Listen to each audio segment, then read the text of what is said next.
cantantes profesionales, ni estudiamos canto muchos de nosotros, y a veces hasta nos desafinamos un poquito, pero el Señor se alegra y se goza de nuestro canto porque el Señor ve el corazón. Amén. ¿Y cuántos cantantes profesionales del mundo que cantan precioso, honestamente, pero su voz nada más rebota así en el techo? Porque cantan de fiestas, pachangas, adulterios, etcétera. Y nosotros no, nosotros le cantamos al Rey de Reyes y Señor de Señores. Amén. Reciban un saludo de parte de la iglesia de Tlalnepantla. Acuérdense que somos hermanos. Amén. Los miércoles y los domingos siempre oramos por ustedes. Por Pastor Jesse, Pastor Yoshi, sus familias, los coordinadores, el líder de jóvenes, la alabanza, etcétera. Porque les amamos. Y les pedimos también que oren por nosotros y por las otras más de 15 congregaciones, ya perdí la cuenta, de Vida Nueva para el Mundo. Oren por nuestros hermanos en la iglesia de Vida Nueva en Acapulco, Guerrero. Ahí tenemos una iglesia preciosa. Oren por el hermano Beto Ortiz y Juanita, nuestros pastores en la iglesia de Tehuacán, Puebla. Oren por Juan Carlos y Anita, que son nuestros coordinadores y pastores en la iglesia Vida Nueva en Puebla, en la capital. Oren por el pastor Josué y Gerardo en la iglesia del sur, de Nesa, de Villacuapa. Oren por el pastor Roy Fletcher, allá en nuestra iglesia Vida Nueva, San Antonio, Texas. Amén. Así que ahí están todas las iglesias. Oren por las iglesias de Vida Nueva en Bogotá, en Colombia. Tenemos varios hermanos allá en Colombia que tienen congregación también. Oren por el hermano Vitelio Toledo, Vida Nueva, Cuernavaca. Ahí anda ahorita su pastor, el pastor Jesse anda predicando ahorita en Cuernavaca. Por eso me invitaron a mí, qué privilegio estar aquí con ustedes. Hermanos, abran sus Biblias por favor en el Evangelio según Lucas, capítulo 13. Lucas capítulo 13, versículos del 1 al 5. Por cierto, tenemos seminario de matrimonios. Levanten la mano los matrimonios. Primer fin de semana de octubre en la Riviera Maya. Es que no puedo, pastor, póngase a orar. Y vaya, se pone precioso. Se los recomendamos. Lucas capítulo 13, del 1 al 5, por favor, ahí en sus Biblias, en un tema titulado Un llamado al arrepentimiento. Un llamado al arrepentimiento. Vamos a leerlo. Lucas 13, del 1 al 5, dice así la palabra del Señor. En este mismo tiempo estaban allí algunos que le contaban a Jesús acerca de los galileos cuya sangre Pilato había mezclado con los sacrificios de ellos. Respondiendo Jesús les dijo: ¿pensáis que estos galileos, porque padecieron tales cosas, eran más pecadores que todos los galileos? Os digo, no. Antes, si no os arrepentís, todos pereceréis igualmente. Versículo 4. O aquellos 18, dice Jesús, sobre los cuales cayó la torre en Siloé y los mató. ¿Pensáis que eran más culpables que todos los hombres que habitan en Jerusalén? Os digo, no. Antes, si no os arrepentís, todos pereceréis igualmente. Cierra tus ojos, vamos a orar. Señor, te damos muchas gracias por tu palabra, porque al predicarla expositivamente, versículo por versículo, llegamos a pasajes que muchas veces no hemos comprendido, que no hemos alcanzado a examinar como deberíamos. Y te suplicamos que tu Espíritu Santo, Señor, abra los ojos de nuestro entendimiento y de nuestro corazón para poder comprender este pasaje más profundamente y llevarlo a la práctica en nuestras vidas para tu gloria. Te lo pedimos en el nombre de Cristo Jesús y todos decimos amén. Muchas veces los cristianos juzgamos a la ligera las desgracias que les ocurren a otros o a nosotros mismos. Pensamos que estas desgracias se deben a los juicios de Dios sobre los pecadores, esas personas pecadoras, por eso les pasó lo que les pasó. Y además le damos gracias al Señor porque no nos tocó a nosotros vivir aquella desgracia. Por ejemplo, pensemos en la desgracia que ocurrió hace unos días en Mystic, en Camp Mystic, allá en Kerrville, Texas, donde llovió en una noche lo que no había llovido en 3 años. Y el río Guadalupe, que es el río que pasa al lado del campo Mystic y de Kerrville, por cierto, el Mystic Camp era un campamento cristiano para niñas, jovencitas, desde 4 o 5 años hasta jovencitas de 15, 20 años. Y el río Guadalupe comenzó a elevar su caudal y se levantó 8 metros. Y llegó al campamento, empezó a inundar así las cabañas de las niñas y muchas de ellas fallecieron junto con los directivos del campamento. El río Guadalupe pasó por Kerrville también, arrasó granjas, mató familias, hombres, mujeres y niños. Y al ver las noticias, un hermano se acercó y nos preguntó: hermano, este es un juicio de Dios, porque el presidente municipal ahí de Kerrville, o no sé si fue el gobernador del estado, dijeron que si Dios fuera migrante, ellos mismos echarían fuera a Dios de Estados Unidos. Qué bueno que les vino ese juicio, se lo merecían. Entonces muchas veces los cristianos empezamos a juzgar a la ligera las desgracias que les ocurren a otros. Y pensamos que si esa persona falleció, que si el río se desbordó, que si mató muchas niñas o los directivos del campamento, habrá sido por algo. Seguramente los directivos del campamento estaban en pecado. Por eso Dios les mandó ese juicio. Se lo merecían. Gracias, Señor, que yo no estaba en Kerrville, Texas esa noche, porque yo soy santo.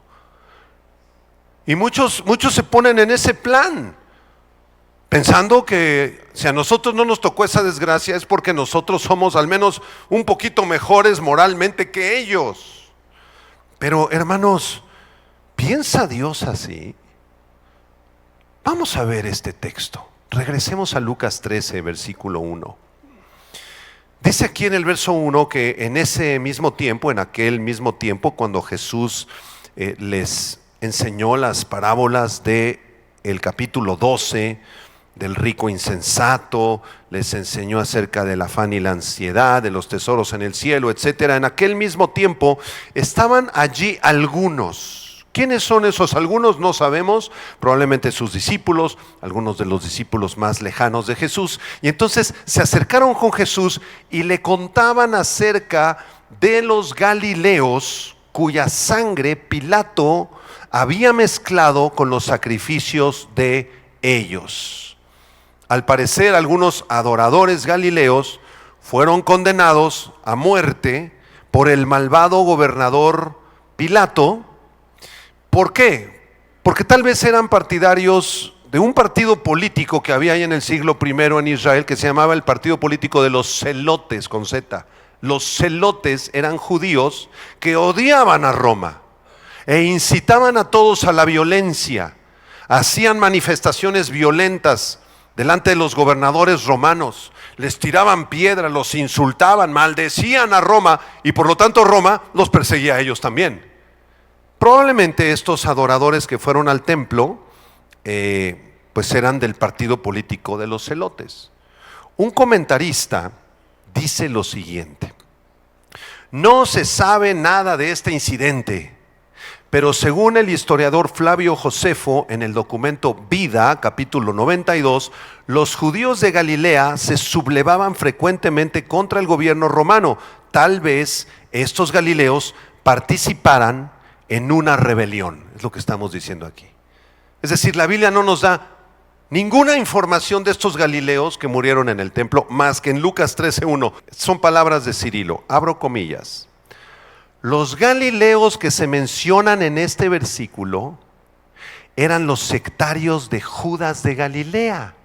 Había un tal Judas de Galilea, de los que se hace mención en Lucas, en Hechos 5:36, diciendo que no se debía llamar Señor a nadie, por lo que muchos de ellos, que no reconocían al César como al Señor, fueron castigados por Pilato. Decían también que no convenía ofrecer a Dios otras víctimas que las designadas en la ley de Moisés, por lo que prohibían ofrecer las víctimas establecidas por el pueblo, por la salud del emperador y por el pueblo romano. Indignado Pilato, por eso contra ellos, mandó sacrificarlos entre las mismas víctimas que ellos ofrecían según la ley. De modo que la sangre de los que ofrecían se mezcló con la sangre de las víctimas ofrecidas. Entonces aquí este teólogo nos da mucha más luz.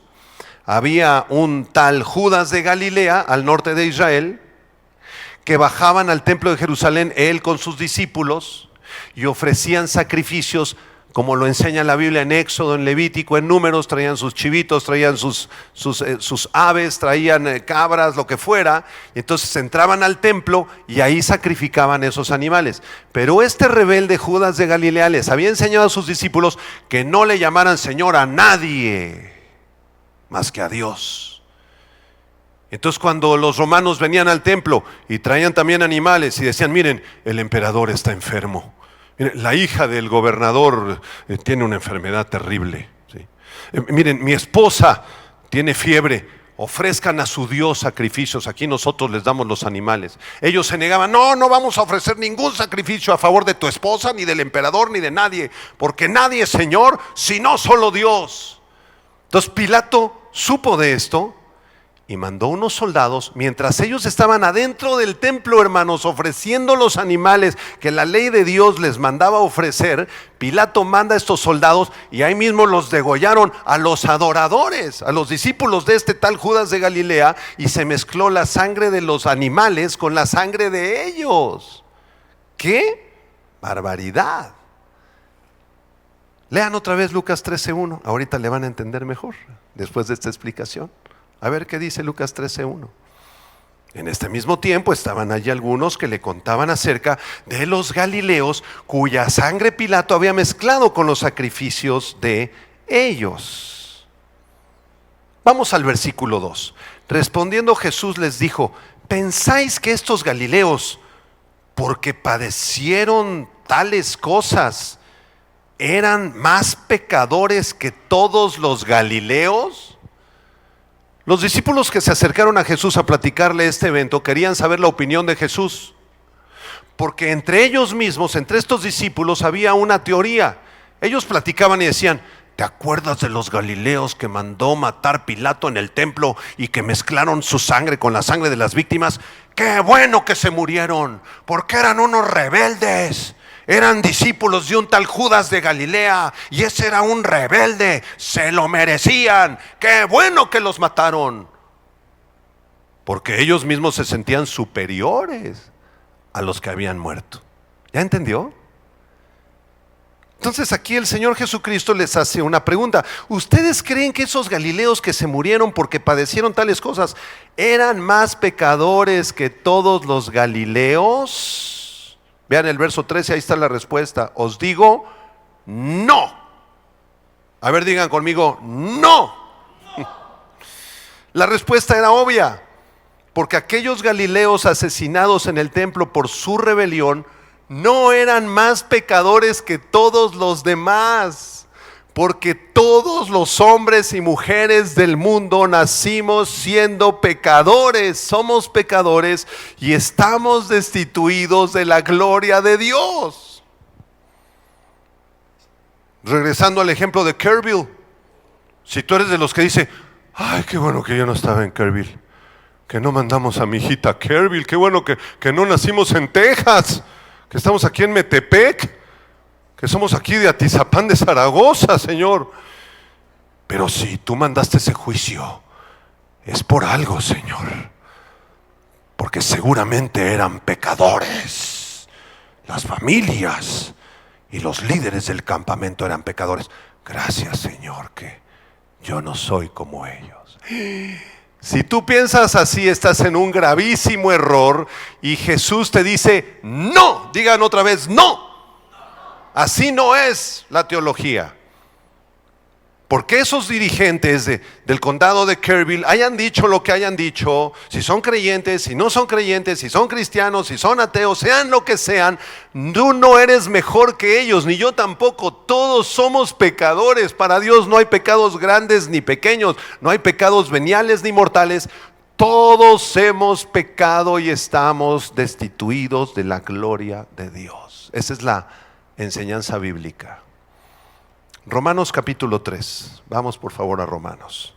El apóstol Pablo se compara a sí mismo y a los primeros creyentes del siglo I con los judíos incrédulos y con los gentiles incrédulos y con los ateos de su tiempo. Se compara así de plano el apóstol Pablo con los cristianos del siglo I, con estas personas tan malvadas y pecadoras, los ateos y los judíos. Vamos a leerlo, Romanos 3:9, léalo conmigo en voz alta. ¿Qué dice el apóstol Pablo? ¿Qué pues? A ver todos, ¿qué pues? Así escribía Pablo, ¿eh?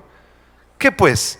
¿Somos nosotros mejores que ellos, hermanos? ¿Somos mejores que los ateos?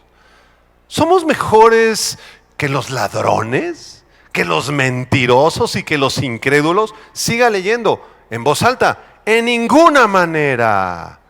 Pues ya hemos acusado a judíos y a gentiles que todos están bajo pecado, como está escrito, no hay justo ni aún uno. No hay quien entienda, no hay quien busque a Dios. Todos se desviaron, a una se hicieron inútiles. No hay quien haga lo bueno, no hay ni siquiera uno. No hay ni siquiera uno. Pero nosotros ya somos cristianos, pastor, y Dios muestra su amor para con nosotros en que siendo aún pecadores, Cristo murió por nosotros. Sí, gloria a Dios. Si tú tienes a Cristo, has sido perdonado de tus pecados. Gracias a Dios. Pero eso no te hace mejor que los demás. No me hace mejor que los demás, pastor. No, porque si no seríamos como el fariseo aquel que subió al templo, ¿se acuerdan? Aquel fariseo que subió y que se daba golpes de pecho. Oh Señor, gracias que tú me salvaste, Señor, y que no soy como este infeliz borracho que está aquí junto de mí. Ese sí es un pecador, pero yo, Señor, he sido salvado por tu gracia. ¿Cuál gracia? Ni qué nada. Ese no había sido salvado por la gracia de Dios. Ese era un orgulloso que se creía mejor que los demás pecadores que todavía no habían conocido de Cristo. Hermano, apunta esta pregunta en tu cuaderno. ¿Te crees tú mejor que los pecadores del mundo? ¿Crees que tu estado moral es mejor que el que roba en los bancos? ¿Crees que tu estado moral es mejor que el homosexual o que la muchachita que vende su cuerpo en las esquinas? ¿Consideras que tú eres mejor moralmente? Porque si consideras que eres mejor moralmente, estás en un problema con Dios. Y tu problema se llama orgullo, soberbia. Recuerdo hace muchos años que íbamos al reclusorio norte a predicarle a los presos. Metíamos 2 bocinas y un piano y una batería. Y ahí se juntaban todos los presos. Y le decíamos al director del reclusorio norte, tráiganos a los peores. Órale, sí, les voy a mandar a todos los secuestradores de Naucalpan y de Catepec y de Atizapán. Les voy a mandar al presidente municipal de X municipio porque se robó millones y millones. Les voy a mandar a los asesinos más pesados. Órale, tráigalos. Empezamos ahí a cantar unas alabanzas y se juntaban así como 200, 300 presos. Y me acuerdo que el pastor que iba les decía: a ver, chavos, vénganse, vamos a dar un concierto y tenemos un mensaje de esperanza para ustedes, el mensaje del evangelio, pero quiero que sepan la diferencia entre ustedes y nosotros. Y yo me quedaba, pues ¿cuál es la diferencia entre ellos y nosotros? Nosotros somos cristianos, somos salvos. Yo decía, no, pues claro que hay una diferencia, por supuesto que hay una diferencia. Yo soy hijo de Dios, soy hijo del rey. Y estos pobres infelices. Así pensaba yo, y eso que era del piano. Y entonces el pastor les decía, ¿saben cuál es la diferencia entre ustedes y nosotros? ¿Cuál? Que a nosotros no nos han agarrado, porque somos igual o peor que ustedes. Eso me impactó. ¿Tiene razón el pastor? Sí, tiene toda la razón. Porque todos hemos pecado y estamos destituidos de la gloria de Dios. Así que si tú no estás en una celda de castigo en el reclusorio norte, dale gracias al Señor que no te han cachado, hermano. Porque todos nos merecíamos esa celda y cosas peores. Esta creencia de que las cosas malas les pasan a las personas malas y a las personas buenas no nos debe de pasar absolutamente nada, era una idea arraigada en el judaísmo del siglo I y de los siglos anteriores, desde los tiempos de Job. ¿Se acuerdan de Job? Vean Job capítulo 4, versículo 7. ¿Se acuerdan de los amiguitos de Job? Que lo criticaban y lo juzgaban tremendamente. Eran tremendos esos tres amiguitos. Con esos amigos, ¿para qué quería Job enemigos? Miren lo que le dice uno de sus amigos en Job 4, versículo 7. Elifaz se llama uno de los tres amigos de Job y le dice a Job en Job 4, 7, recapacita ahora, Job. A ver, hagan voz de Elifaz. Recapacita. Está enojado, sí, está enojado. Ya recapacita, Job. Y luego le dice, ¿qué inocente se ha perdido? ¿En dónde han sido destruidos los rectos? Si a los rectos no nos debe pasar nada malo, Job, entiéndelo. ¿Cuándo has visto que un inocente se haya perdido? Nunca, porque los inocentes y los justos nunca nos deben pasar desgracias. Esa es una manera de pensar de Elifaz. Y Elifaz está completamente equivocado. Otro ejemplo en el Evangelio de Juan capítulo 9, véanlo. Juan 9, versículo del 1 al 3. Juan 9 del 1 al 3. Vemos otro ejemplo acerca de cómo los discípulos del Señor pensaban que cuando nacía un bebé con un defecto físico, eso era debido al pecado del bebé o de sus papás. Porque si los papás no hubieran pecado o fueran cristianos de la Iglesia Vida Nueva de Toluca, nunca les hubiera pasado eso. Miren, Juan 9, versículo 1. Al pasar Jesús vio a un hombre ciego de nacimiento y le preguntaron sus discípulos diciendo, Rabí, maestro, ¿quién pecó? ¿Este o sus padres para que haya nacido ciego? Respondió Jesús, no es que pecó este ni sus padres, sino para que las obras de Dios se manifiesten en él. Entonces aquel hombre ciego no había nacido así por causa del pecado suyo ni de sus padres. Entonces esto nos lleva a pensar que cuando vemos una persona con una discapacidad, una persona que no puede escuchar o que no puede ver o que anda en muletas o en silla de ruedas o con un problema mental de nacimiento, no es por su pecado ni por el pecado de sus padres, tampoco es un castigo divino. No juzguemos tan a la ligera. Ay, los hermanos fulano y fulana tuvieron una desgracia, un accidente en la México Toluca, casi se mueren, están en el hospital, debatiéndose entre la vida y la muerte, y se para así el hermano, ha de ser por sus pecados, porque yo los conozco y dejaron de venir a la iglesia 3 semanas. ¿En serio? ¿En serio tú eres así? Entonces, cuando llegues delante del trono de Dios, dile, Señor, quítate de tu trono, yo me voy a sentar en tu trono y yo voy a decidir por qué pasan las cosas malas. Yo soy el juez ahora. Eso es un pecado muy grave. No juzguemos a la ligera. Regresamos a Lucas 13, versículo 3. ante estos galileos que padecieron tales cosas, y Jesús pregunta a sus discípulos, ¿estos eran más pecadores que todos los demás? En el verso 13 dice, os digo, no, antes, si no os arrepentís, todos pereceréis igualmente. Jesús aquí está rechazando los juicios simplistas de algunos basados en los sufrimientos o desgracias de otros. Los galileos no debían ser juzgados tan a la ligera, y quienes los estaban condenando tenían que arrepentirse primero de su propio pecado.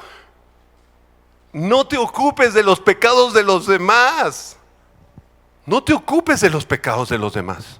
Cae un rayo ahora en las tormentas en la casa de tu vecino, ¡pah! Se le funde la televisión, el refrigerador, la plancha, todos, hasta los cabellos se le fundieron. Y tú, gracias, Padre, porque en mi casa no cayó ese rayo. Y mis vecinos, porque son brujos y santeros, se lo merecían, Señor. O sea que tú eres mejor que ellos. No puedes juzgar así.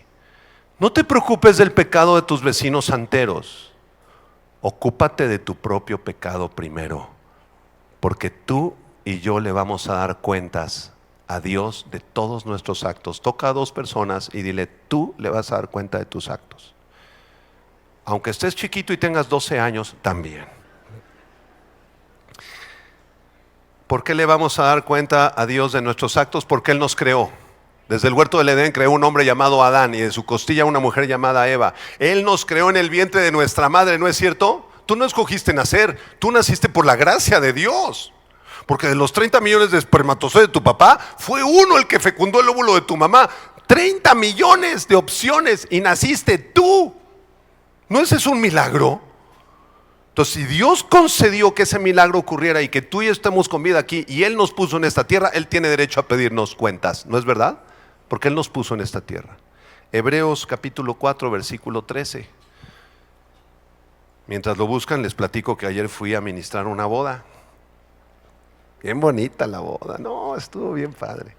Los novios cristianos tomaron su prematrimonial, el muchacho ya acabó su carrera, ya compró un departamentito, la muchacha ya acabó su carrera de enfermera, discípulos, la mamá cristiana, la abuelita cristiana, pero todo el resto de los invitados no eran cristianos.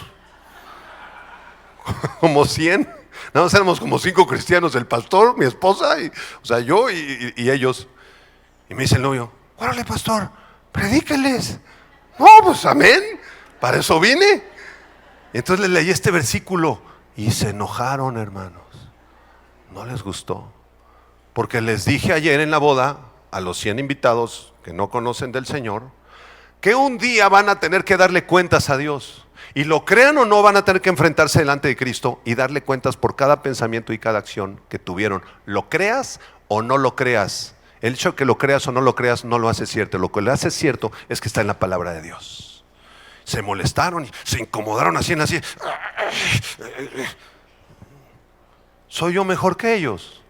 No, a mí el Señor me sacó de cosas mucho peores, por lo cual estoy eternamente agradecido, y tú también. Hebreos 4:13, vamos a leerlo en voz alta. ¿Qué dice? Y no hay cosa creada que no sea manifiesta en su presencia, antes bien todas las cosas están desnudas y abiertas a los ojos de aquel a quien tenemos que dar cuenta. De manera que no te lamentes en los pecados de los demás, que no te preocupen los pecados de tus vecinos, los pecados del presidente, los pecados de los diputados. No te preocupes por eso. Ora por ellos, que el Señor los alcance en su misericordia. Ocúpate de tus propios pecados y arrepiéntete, porque tú y yo vamos a morir. Si no viene el Señor antes por la iglesia, te aseguro que vamos a morir. Y que dentro de 100 años, en este auditorio o en el nuevo que estrenemos, no vamos a estar ninguno de nosotros escuchando la palabra de Dios. Te aseguro que en el mes de julio del año 2125, ninguno vamos a estar aquí. Probablemente los más chiquitos, si llegan a cumplir 100 años. Pero todos nos vamos a dar cuentas. Así que, como dice Jeremías en Lamentaciones 3:39, ¿por qué se lamenta el hombre viviente? ¿Por qué te lamentas?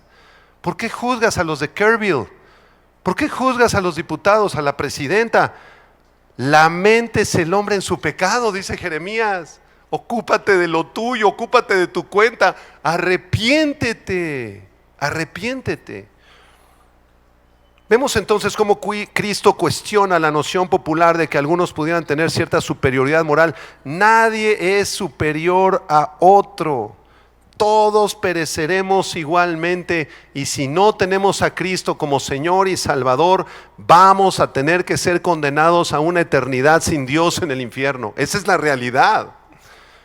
No hay superiores o inferiores moralmente. Por eso cuando escuchamos la frase, cuando viene un predicador así, ¿no? Y decimos, ¡ay! Es un gran hombre de Dios. ¿Viste cómo predicó? ¡No! Es un gran hombre de Dios. Quitemos esa frase de nuestro vocabulario. En esta vida no hay grandes hombres de Dios. Hay hombres muy pequeños, muy necesitados de Dios, muy débiles, clamando delante de un gran y maravilloso Dios. Aquel único grandioso, poderoso, todopoderoso y eterno es Dios, no nosotros. Dale un aplauso si quieres al Señor.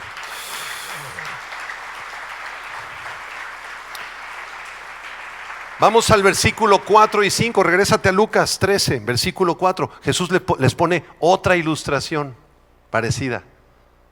Ok, vamos a explicarla. Lucas 13, 4. Dice Jesús: o aquellos 18 sobre los cuales cayó la torre en Siloé y los mató, ¿pensáis que eran más culpables que todos los hombres que habitan en Jerusalén? Y verso 15, se repite como el verso 3, os digo, no, antes si no os arrepentís, todos pereceréis igualmente. Siloé era un área en el extremo sur de Jerusalén donde había un estanque. ¿Se acuerdan del estanque de Siloé?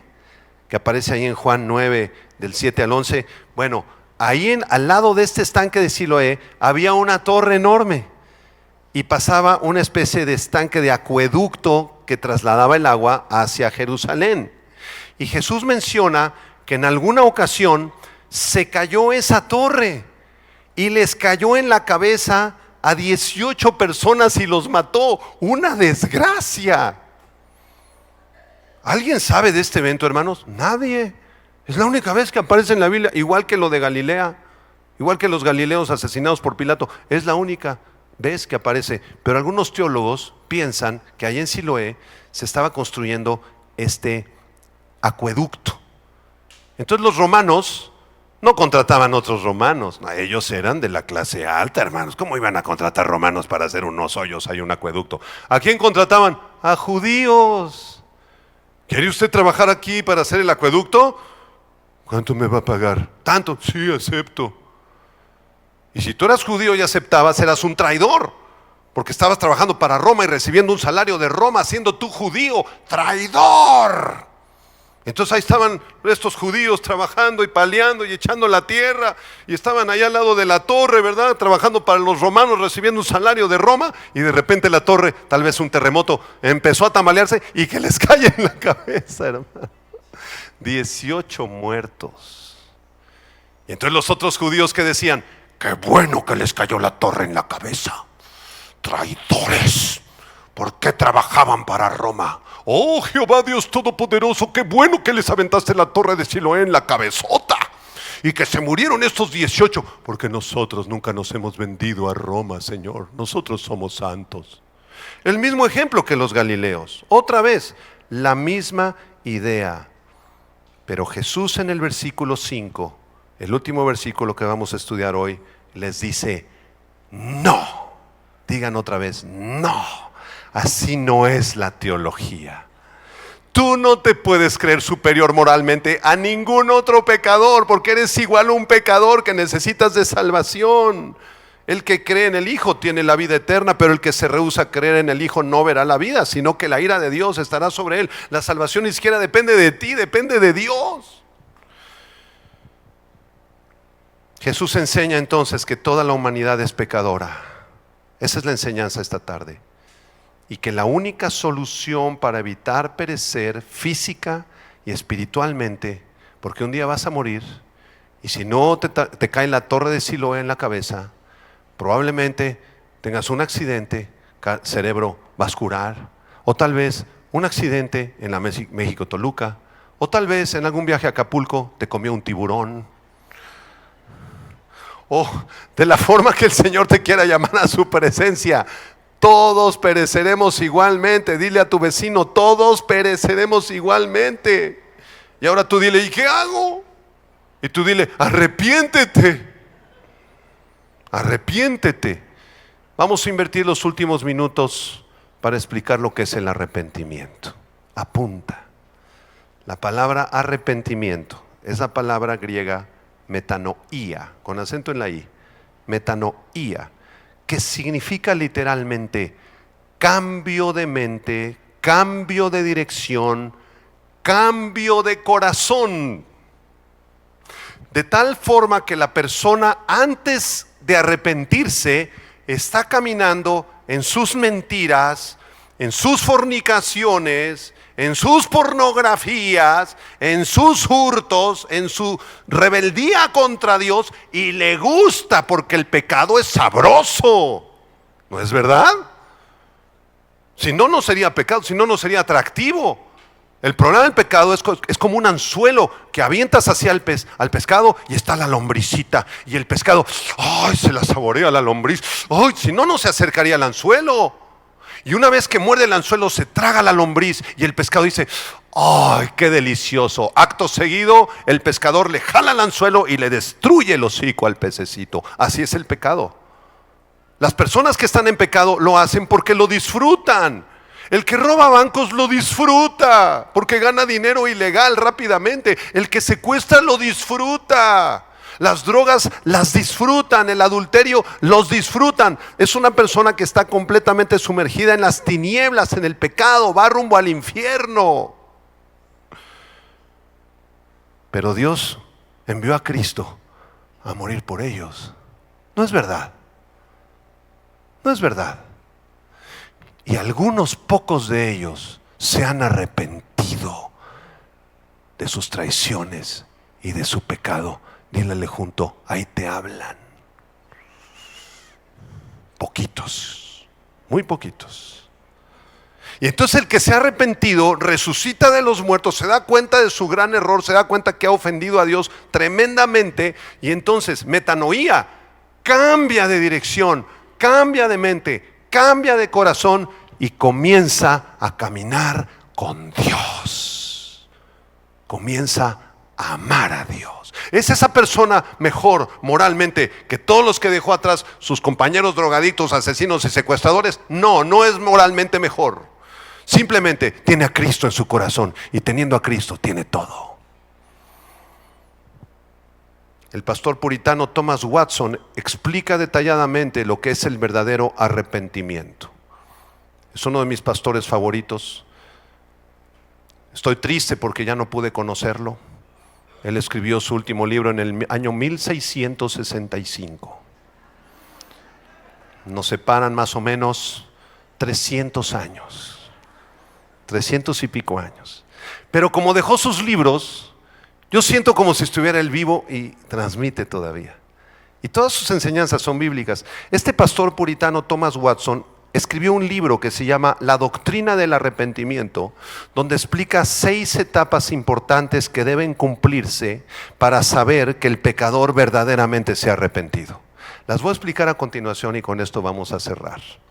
Y antes de explicarlas, apunta en tu cuaderno esta pregunta: ¿realmente me he arrepentido? ¿Qué pregunta? Pastor, es que yo sigo fume y fume, parezco chimenea. Hermano, ¿cuánto llevas en Cristo? Como 18 años. Hermano, ¿ya te arrepentiste de eso? Claramente no. Bueno, el arrepentimiento es un don de Dios que el Espíritu Santo da en el momento de la salvación, cuando percibimos que somos pecadores y que Cristo nos salvó y recibimos a Cristo. Pero el arrepentimiento es algo también continuo. Está en un verbo presente continuo aquí en Lucas 13:5.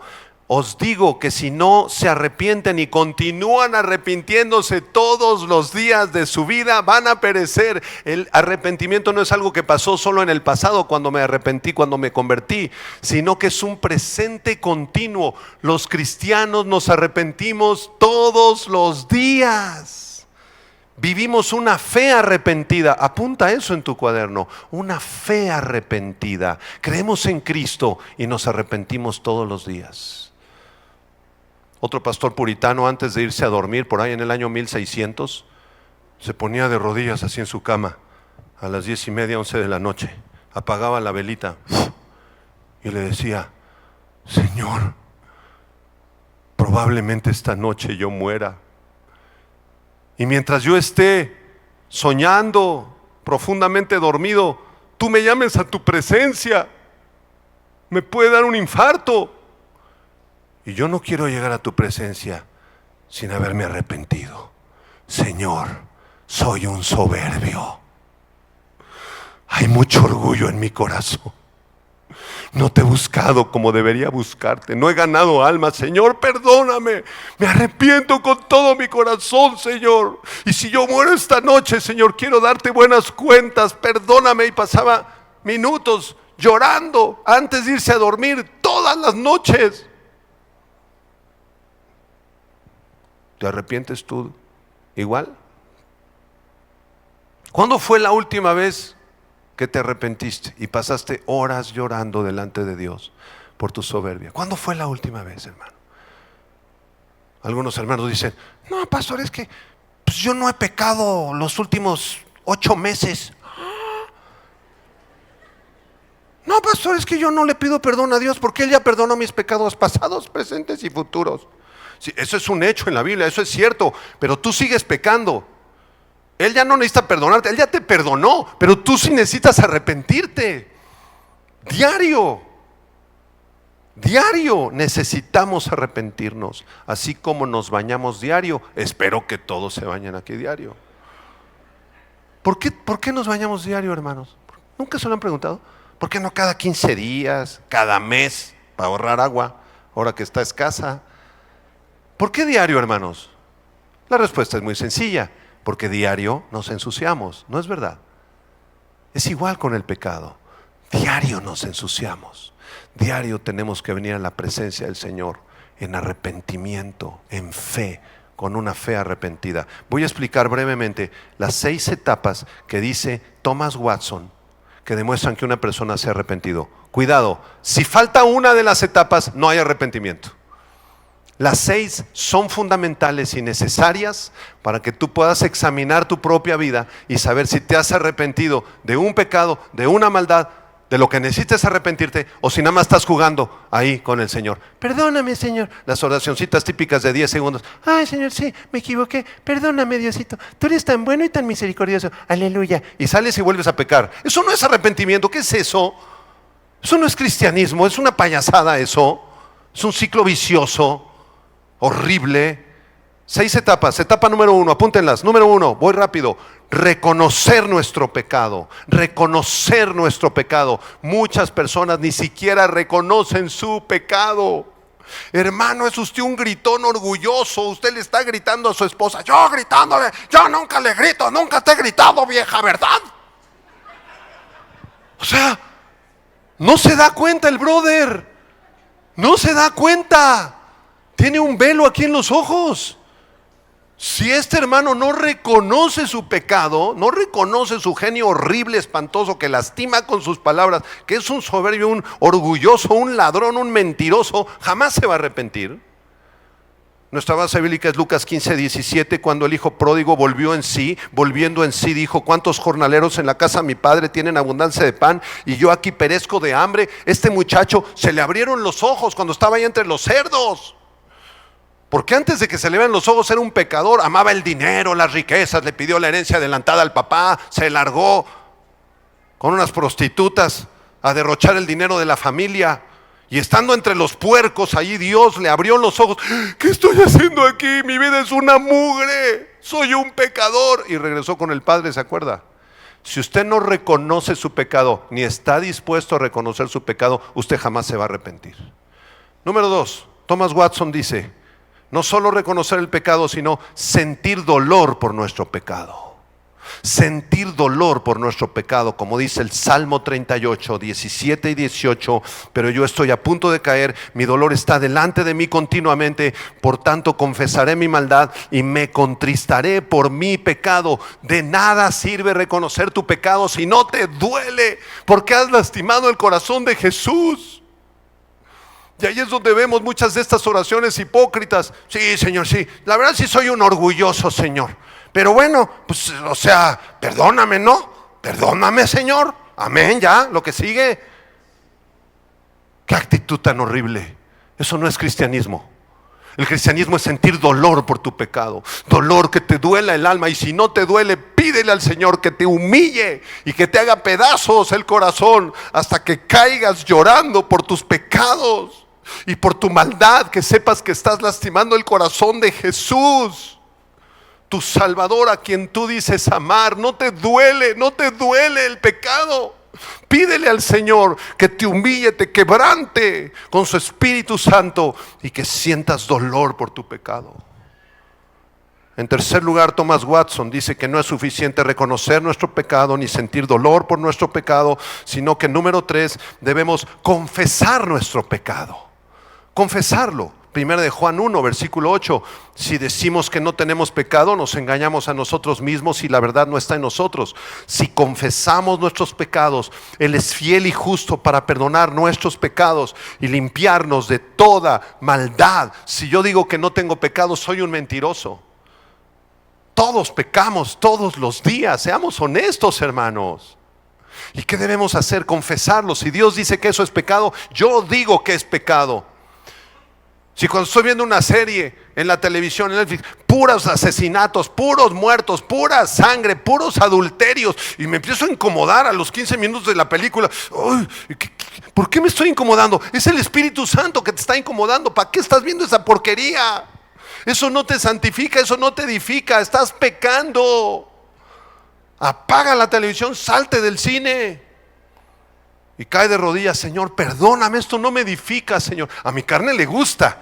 Honestamente, Señor, yo sí me hubiera quedado en mi carne a ver con quién cometió adulterio el gerente, porque eso nos gusta. Nuestra carne es traidora. Pero si realmente nos arrepentimos, debes confesar tu pecado, ponerte de acuerdo con Dios en lo que Él dice que es pecado, tú aceptar que es pecado, crucificar tu carne y salir de ahí. Número 4, Thomas Watson dice que no es suficiente solo reconocer nuestro pecado, ni sentir dolor por nuestro pecado, ni confesar nuestro pecado, sino que en cuarto lugar debe haber una vergüenza por el pecado. Sentir vergüenza delante de Dios. Decir, Señor, me avergüenzo delante de ti porque te he lastimado. Como dice Ezequiel 43:10, tú, hijo de hombre, muestra a la casa de Israel esta casa y avergüéncese por sus pecados. Dice Ezequiel 43:10, avergüéncense de sus pecados y midan el diseño de ella. Vergüenza por el pecado, me avergüenzo delante de ti, Señor. Yo merecería ir al infierno, por tu gracia estoy aquí clamando, sálvame, Jesús, perdóname, limpia este perverso y malvado corazón.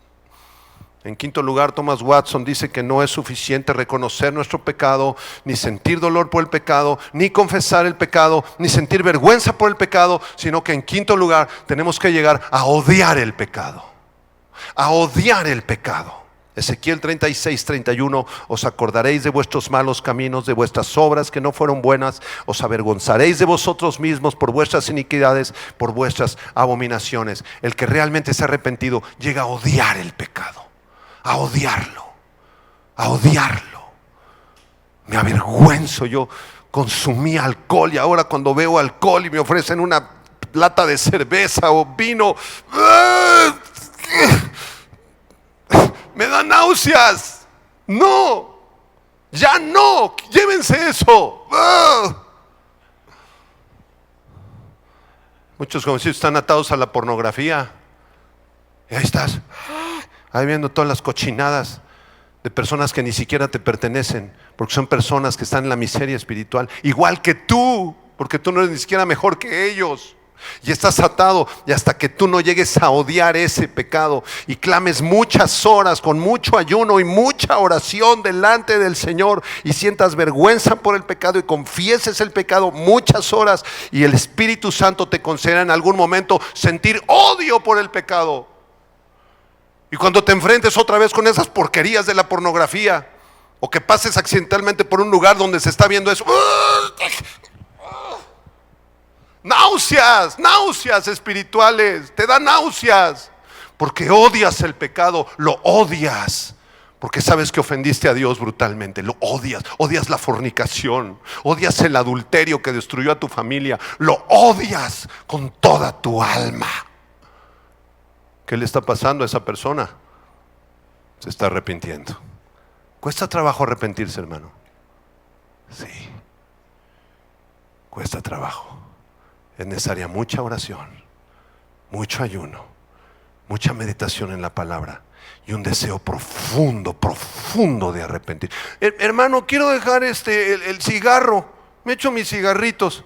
Hermano, muy bien. Te hago una pregunta, hermano. Del 0 al 100%, ¿cuál es tu deseo de dejar el cigarro, hermano? Del 0 al 100, así, ¿cuántas ganas tienes de dejar? Pues como 85, hermano. A Dios no le sirve 85, ni 90, ni 99. Dios quiere todo tu corazón. Thomas Watson, para terminar, nos dice que no es suficiente solo con reconocer nuestro pecado y sentir dolor por nuestro pecado y confesar nuestro pecado y sentir vergüenza por el pecado y odio por el pecado, sino que en último lugar, en sexto y último lugar, la última característica necesaria para demostrar que realmente hay un arrepentimiento genuino es dejar totalmente el pecado. Proverbios 28:13. El que encubre sus pecados no prosperará, mas el que los confiesa y se aparta alcanzará misericordia. ¿Pueden leerlo conmigo? El que encubre sus pecados, ¿qué? No prosperarás, mas el que los confiesa y se aparta, alcanzas misericordia. Bienaventurado el hombre que siempre teme a Dios, mas el que endurece su corazón caerá en el mal. Si sigues ocultando tu pecado, no vas a prosperar. Te va a ir mal, vas a acabar mal. Pero si tú confiesas tu pecado delante de Dios y de los hombres, con un arrepentimiento verdadero, alcanzas misericordia. Un día vino un muchacho casado con 2 niñas a consejería. Cerramos la puerta, le dije, ¿en qué te puedo servir? Me dice, pastor, cometí adulterio. Llevo 2 meses en adulterio. Estoy traicionando a mi esposa, a mis niñas chiquitas. Dije, ok. ¿Y cuál es tu deseo de arrepentirte? ¿Por qué estás aquí? ¿En qué te puedo ayudar yo? ¿Cuál es tu deseo de arrepentirte? Del 0 al 100%. Me dijo, como el 95%. Porque es que es una muchacha muy linda, pastor, usted sabe, me enamoré. Mi esposa ya está gordita, ya 20 años de casados, pastor. El sexo, usted sabe, pastor. 95. Entonces le dije este versículo: si tú quieres un consejo, en este momento saliendo de la consejería vas a ir con tu esposa y vas a confesar tu pecado con ella y con las niñas, y primero delante de Dios. Y probablemente, si tú quieres arrepentirte en el 100% de tu corazón, aunque tu esposa te corra de la casa, que bien ganado lo tienes, angelito, y te den 4 o 5 cachetadones, o te echen la policía, o hasta te metan al bote, alcanzas misericordia. ¿Qué creen que hizo? No se arrepintió. Y así muchos cristianos dicen que son hermanos, vienen, levantan las manos, pero a la hora del arrepentimiento, ahí no, Señor, no voy a dejar la masturbación. No, Señor, ¿cómo? ¿La pornografía? No, Señor, ahí no te metas, ¿eh? Eso es algo personal mío, Señor. No, el coqueteo con la secretaria, con la chica, con el hombre. No, pues, Señor, no ha pasado nada, Señor. Tal vez no ha pasado nada físicamente, pero en tu corazón sí, eres un adúltero, una adúltera. Hay una mentirita, Señor, no pasa nada. Transarnos al gobierno con el ISR. Ay, Señor, eso todos lo hacen. La declaración anual, Señor. Vamos a torcerle ahí para ahorrarnos unos centavos, Señor. Eres un ladrón. Todos somos pecadores, hermanos. Y si somos salvos es por la pura gracia del Señor, nada más. Tú no eres mejor que los demás. Deja de compararte ni de criticar a los demás. Ocúpate de lo tuyo y yo de lo mío. Y pidámosle al Señor la gracia maravillosa de podernos arrepentir. El arrepentimiento es un don de Dios. También es un mandamiento de parte de Dios. Y es el mayor regalo que puedas tener en tu vida. Porque cuando tú te arrepientes viene una sanidad preciosa de parte de Dios. ¿No es cierto? Nos sentimos libres. Libres. Para eso vino Jesús, para hacernos libres. Yo quiero invitarte esta tarde que reflexiones si Jesús es tu Salvador, nada más, o si es tu Salvador y tu Señor. Porque muchos tienen a Jesús como Salvador. Sálvame, Señor, te recibo en mi corazón, Padre. Yo no quiero ir al infierno. Tú eres mi Salvador, pero no lo quieres como tu Señor. Porque como Señor tienes que rendir tu voluntad al señorío de Cristo. No se va a hacer lo que yo ordeno, lo que mi carne quiera. Se va a hacer lo que tú mandas, Señor, en mi vida. Lo que tú mandas, lo que tú digas, Señor. Les pido a todos que inclinemos nuestros rostros. Vamos a orar. Vamos a clamar un momentito al Señor.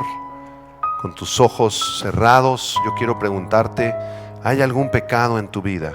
Así en lo secreto de tu corazón, no tienes que levantar la mano, no tienes que hacer nada más que cerrar tus ojos.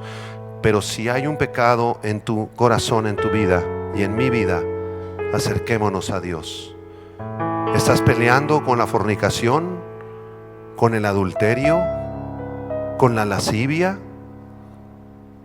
con las enemistades, con pleitos? Hay ira en tu corazón, envidias, hay adicciones, cigarro, alcohol, borracheras, adicciones. Así con tus ojos cerrados, busca de Dios en este momento y dile: Señor, yo vengo delante de ti. Y mi nivel de deseo de arrepentimiento no es 50, ni 80, ni 90, es 100, Señor. Yo deseo dejar esto, porque esto te ofende, esto daña tu corazón y daña el mío y el de mi familia, Señor. Los estoy lastimando tremendamente. Di conmigo: yo reconozco mi pecado, Señor. Ayúdame a sentir dolor por mi pecado. Te lo confieso, Señor, a ti, porque tú eres fiel y justo para perdonar mis pecados y limpiarme de toda maldad. Enséñame a sentir vergüenza por mi pecado y odio por el pecado, de tal manera que cuando yo sea tentado a pecar, yo sienta náuseas en mi alma, en mi corazón. Sienta una náusea espiritual. Enséñame a dejar completamente el pecado, Señor, alejarme totalmente de él, porque tú nos llamaste a ser santos como tú eres santo. La mejor vida que podamos tener es la de santidad, porque así disfrutamos de tu presencia. Si gustas, levanta tus manos y dile: enséñame a orar, Señor, a pasar más tiempo contigo en tu palabra. Horas, si es necesario, regresando del trabajo, en la noche, aunque sea ya tarde, en la mañana muy temprano, antes de llevar a los niños a la escuela. Señor, dame hambre de ti, porque mientras más tiempo pase contigo, Señor, en oración, en tu palabra, en comunión contigo y alabándote, menos tiempo voy a tener para fumar, para pecar, para equivocarme. Dame ese amor profundo por ti, Señor Jesús. Dile así en voz alta: yo te amo, Jesús. Ayúdame. Yo te amo, Jesús. Yo no soy mejor que los demás. Perdóname si he criticado las desgracias de los demás, pensando que yo soy mejor que ellos y agradeciéndote porque a mí no me pasó esa misma desgracia. No, Señor. Cada uno daremos cuentas. Perdóname y límpiame con la sangre preciosa de tu Hijo Jesucristo. Así, con tus ojos cerrados, si alguna persona no le ha entregado su vida a Cristo, entrégale tu vida. En este momento, con tus ojos cerrados, dile: Señor Jesús, yo soy un pecador, una pecadora, Señor, te he ofendido con mis palabras, con mis acciones, Señor, hay culpa en mi alma. Perdóname, Señor, te he traicionado muchas veces, pero vengo arrepentido, vengo arrepentida. Señor Jesús, perdóname, me arrepiento con toda mi alma. Limpia mi corazón, limpia mi mente. Enséñame a pasar tiempo contigo, Señor. Te recibo como mi Señor y como mi Salvador, y rindo mi voluntad a tu señorío. Díselo: rindo mi voluntad a tu señorío. Entra a mi vida, Jesús, y concédeme el milagro de nacer otra vez. Te lo pedimos y te damos gracias en el nombre precioso de Cristo Jesús. Y todos podemos decir: amén. Gloria a Dios. Hola, ¿qué tal? Me da mucho gusto saludarles y quisiera simplemente comunicarles que gracias a todos ustedes a través de todas las naciones del mundo que aman la palabra de Dios y que realmente están interesados en que nosotros, como organización Vida Nueva para el Mundo y Armando Alducin Ministries, continuemos predicando el Evangelio de la Gracia de Jesucristo, y que podamos nosotros continuar haciéndolo gracias a sus donaciones.